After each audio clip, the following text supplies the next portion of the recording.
Shalom, puji nama Tuhan. Oleh karena kebaikan Tuhan, maka Tuhan boleh izinkan kembali kita bersama-sama pada kesempatan hari ini. Haleluya. Dan sebelum kita akan masuk dalam renungan, kita akan berdoa terlebih dahulu. Terima kasih Tuhan Yesus buat kasih karunia-Mu yang dalam hidup kami, sehingga kami terjaga dan terpelihara sampai hari ini. Dan kehidupan kami ini kami mau selalu isi dengan firman-Mu, karena itulah menjadi kerinduan kami sebagai umat tebusan-Mu. Terima kasih Tuhan, berkaryalah dalam hidup kami lewat firman-Mu. Dalam nama Yesus kami berdoa. Amin. Puji Tuhan, saudara-saudara, saya akan mengajak kita untuk membaca di dalam Amsal Sulaiman pasal yang ke-12, ayatnya yang ketiga. Di sana dikatakan orang tidak akan tetap tegak karena kefasikan, tetapi akar orang benar tidak akan goncang. Haleluya. Tema kita adalah tak akan goyah, tak akan gentar bila berakar kuat di dalam Tuhan. Haleluya. Nah, saudara-saudara, hari-hari yang kita jalani, masa-masa sulit kita telah lewati seperti pandemi, terasa sangat berat dan banyak pergumulan hidup, mulai dari kesehatan, keuangan, sakit penyakit, bahkan pun pelayanan, dan masih banyak lagi. Haleluya. Nah, masalah demi masalah serasa datang bertubi-tubi, tidak henti. Satu masalah belum selesai, masalah yang baru pun akan muncul, bisa menjalani hidup seperti sedia kala. Kita tidak bisa lagi. Nah, saudara-saudara, apapun situasi yang sedang kita hadapi saat ini, bahkan hal-hal yang sepertinya sulit untuk dihadapi, dan sekalipun dunia bergoncang, orang percaya tak boleh goyah imannya.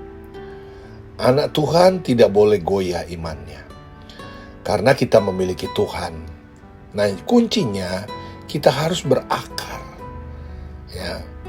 kuat di dalam Tuhan, sebagaimana Rasul Paulus menasihatkan di dalam Kolose pasal yang kedua ayat 6 dan 7. Di sana dikatakan apapun situasi, di sana dikatakan dalam Kolose pasal yang kedua ayat 6 dan 7, karena itu hendaklah hidupmu tetap di dalam Dia. Hendaklah kamu berakar di dalam Dia dan dibangun di atas Dia.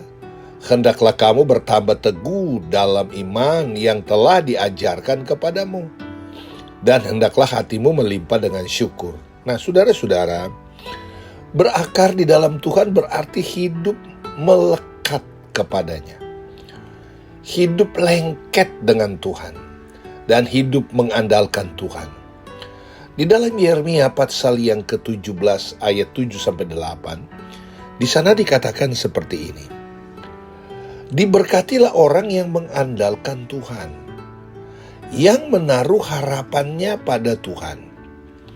Ia akan seperti pohon yang ditanam di tepi air, yang merambat akar-akarnya ke tepi batang air, dan yang tidak mengalami datangnya panas terik, yang daunnya tetap hijau, yang tidak khawatir dalam tahun kering, dan yang tidak berhenti menghasilkan buah.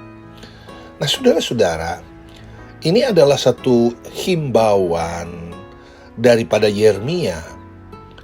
Kita perhatikan apa yang Tuhan katakan, orang yang haus akan kuberi minum dengan cuma-cuma dari mata air kehidupan, dalam Wahyu pasal 21 ayatnya yang ke-6 bagian B. Karena itu dalam situasi sulit sekalipun, mari kita sebagai anak Tuhan, biarlah kita terus melekat kepada Tuhan, merambatkan akar-akar sampai ke dalam sumber air. Kristus adalah sumber air kehidupan. Mari kita penuhi hati dan pikiran kita dengan firman Tuhan setiap hari dan pandang terus kepada Tuhan dan janji firman-Nya. Haleluya. Dan berbagai cara, saudara-saudara, kita tahu berbagai cara iblis ingin melakukan mengalihkan fokus kita kepada situasi dan beratnya pergumulan kita. Agar kita apa? Goyah dan tawar. Ya, tawar hati. Teruslah melekat kepada Tuhan. Air hidupnya masih terus mengalir untuk menyegarkan dan menguatkan setiap kita. Jadi saudara-saudara dalam kasih Tuhan, bila akar hidup kita tertanam kuat di dalam Tuhan, tak ada yang perlu ditakutkan dan dikhawatirkan dengan hidup ini, karena kita berada di dekat sumber air. Ya, kita tidak lemah iman, kita tidak mudah terprovokasi, kita tetap fokus karena Allah sumber kekuatan kita. Jadi saudara-saudara dalam kasih Tuhan, betul sekali apa kata Amsal Sulaiman.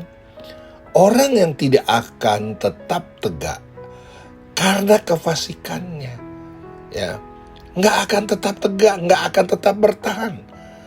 Tetapi akar yang benar tidak akan goncang. Kenapa tidak goncang? Tidak terpengaruh, tetap kuat karena dia berakar. Berakar dalam gereja lokal, berakar di dalam Tuhan, ya, sehingga tetap terus dia setia. Karena apa? Karena dia tertanam dan berakar. Jadilah anak Tuhan yang berakar dan tertanam serta menghasilkan buah untuk hormat kemuliaan Tuhan. Tuhan Yesus tolong kita semua. Tuhan Yesus memberkati kita semua. Haleluya, haleluya. Amin.